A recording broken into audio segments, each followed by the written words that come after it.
And as you've seen over the last couple of days, as we home in on various municipalities in terms of their infrastructure upgrades, these are really intended at improving access to better quality water.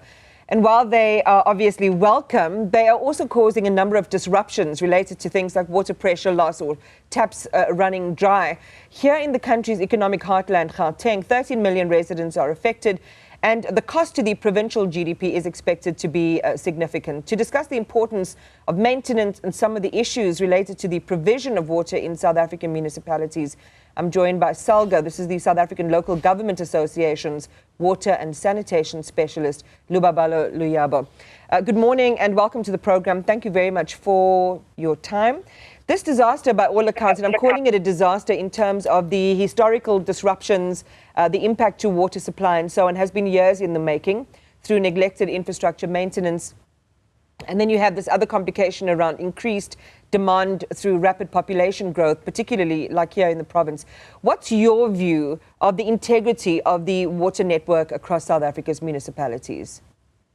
A very good morning to yourself, Iman, and your viewers.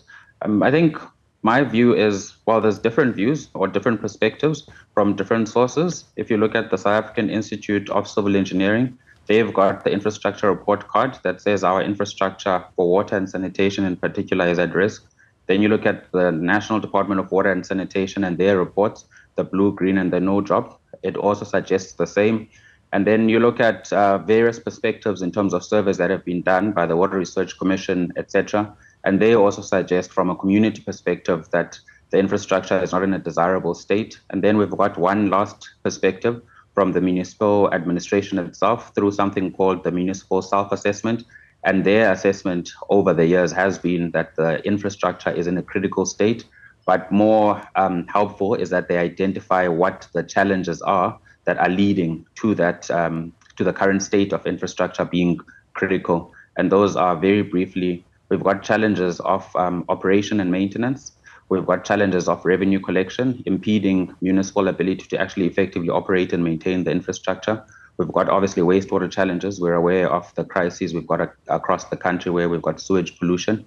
And we've got water conservation and water demand management challenges, which speak to physical losses in the network. But again, that's linked to not being able to do operations and maintenance, partly related to issues that speak to inadequate funding. And I must also confess, perhaps not always the most efficient use of limited funding.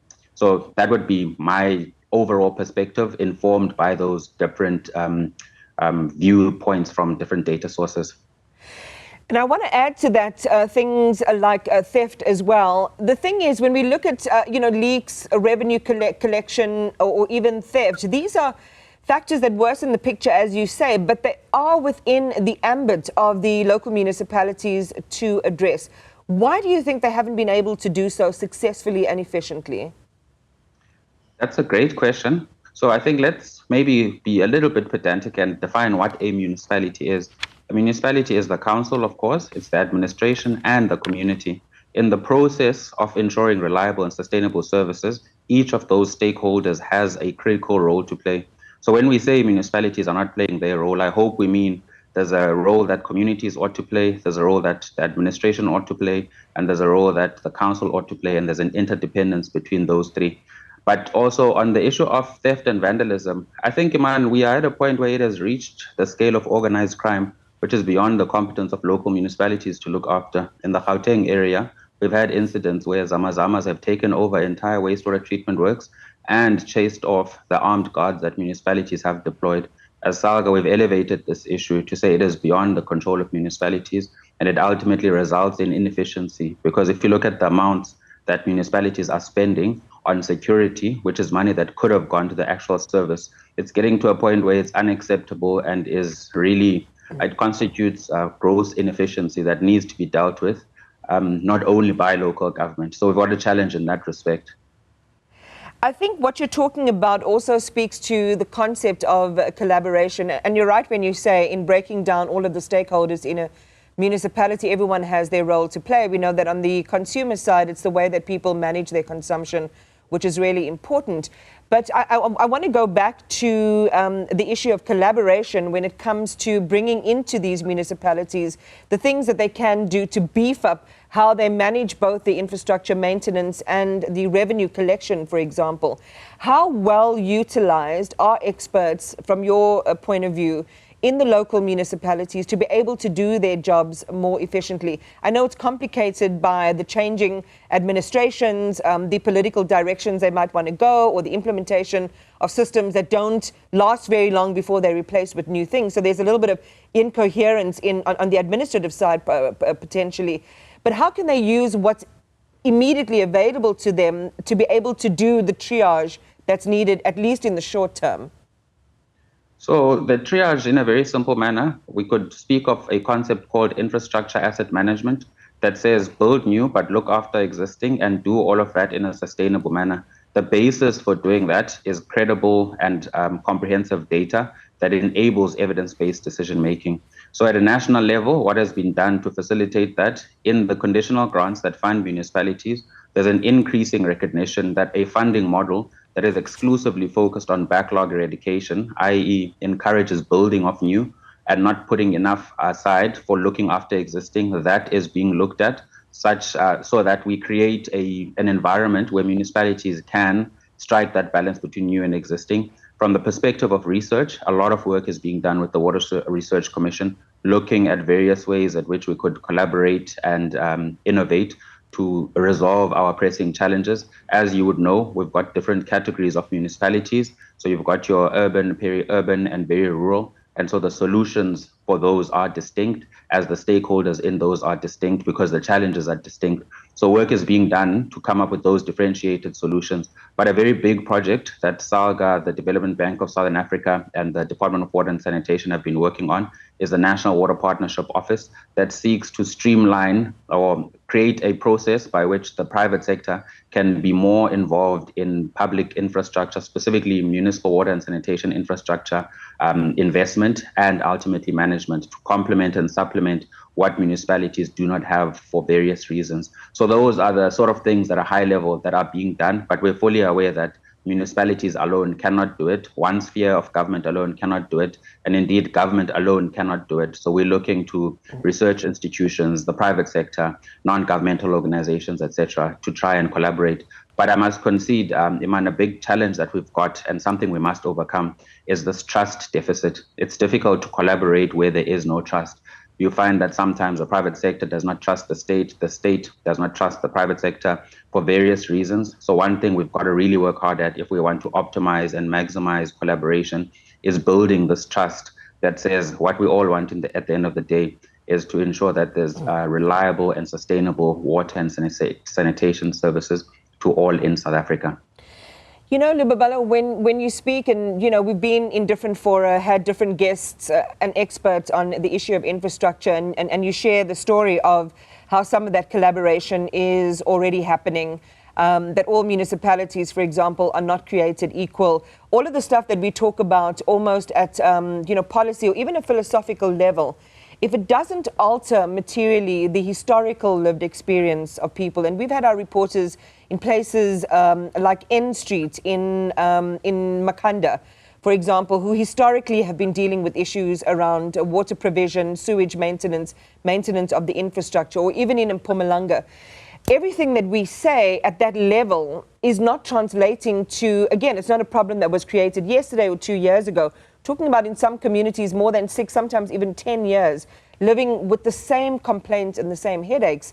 There is a dissonance between the endeavors made by the state or by government, research bodies and experts and people on the ground. How do we breach that? How do we make these endeavors real in an altered and better living experience for our communities? I think one, and I must concede, we cannot deny the lived experience of many people in South Africa. And if you look at the data, it's typically those who are most vulnerable financially that suffer the most. So if you look at quality of service in terms of perception and even reliability, it's the poor communities that are struggling the most. So the first is to acknowledge that we have, perhaps as all of government, not acted as quickly as we ought to have, and we've not been as efficient and effective as we ought to have. But I think a big challenge that we've had is a continuous change in direction and inconsistency. And I think if we can maybe deal with that, because the nature of infrastructure is that some of these projects cannot be completed within a day, a month, because the problems are so systemic and deep.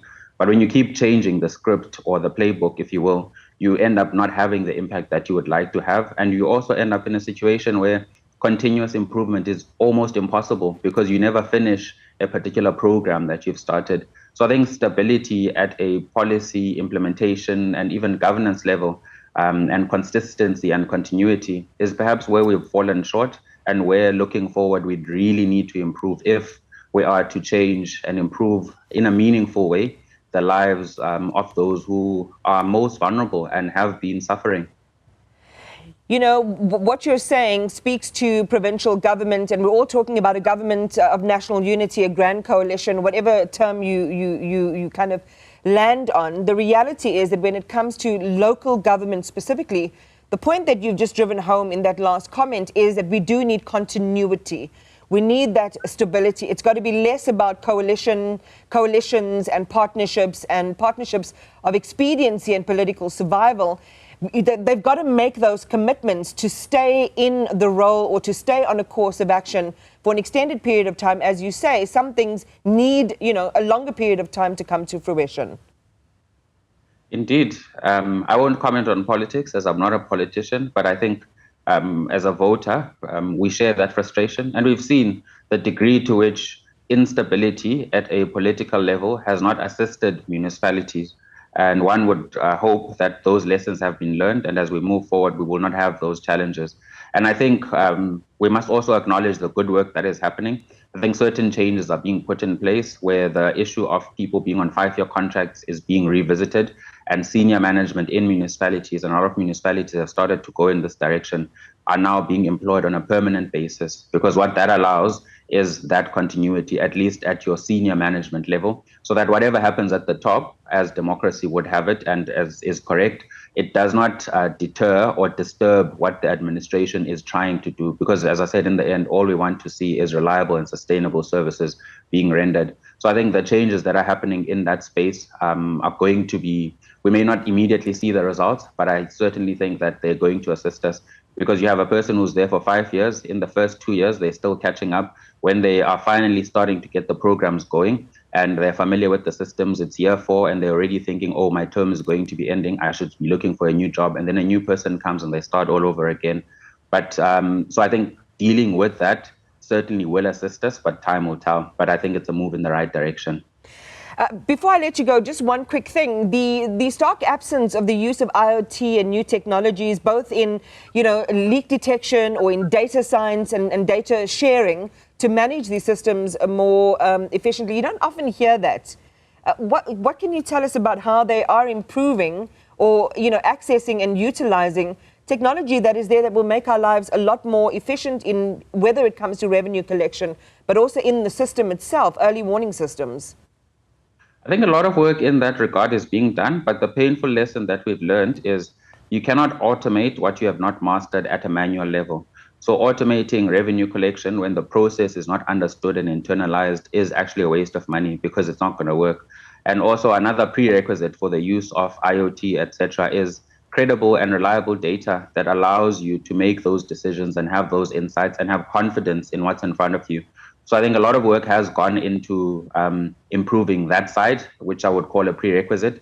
And I think as time goes, we're going to start seeing more and more of it. You'll be aware perhaps that Treasury has recently awarded a program, or they have a grant and they've awarded the tender now to install smart water and electricity meters. I think that is probably going to improve our challenges as it pertains to revenue collection and the like. But municipalities have been doing a lot in terms of leak detection, etc. We're working with various countries as SALGA in partnership with the Department of Water and Sanitation. We've got a program with the Danish government in Saldanha in the Western Cape. They've done phenomenally well, brought their non-revenue water to below 5%. We're also working with the Japanese in testing various technologies in certain municipalities, but more importantly, capacitating municipal officials to be able to own and use these technologies and be able to be in a position where they can continuously improve. So I think as time goes, we're going to see these things scaled, but a lot of good work is happening. And it's a question of how do we scale it? And the prerequisite for that scaling is that stability and continuity at an executive level. Yeah. As you say, we need to use some of the high-tech stuff, but it also takes getting the fundamentals right and the basic coherence and understandings right. Thanks for that, and thanks for talking to us. Appreciate you. This is Lubabalo Luyaba, who's an expert in water and sanitation at the South African Local Government Association.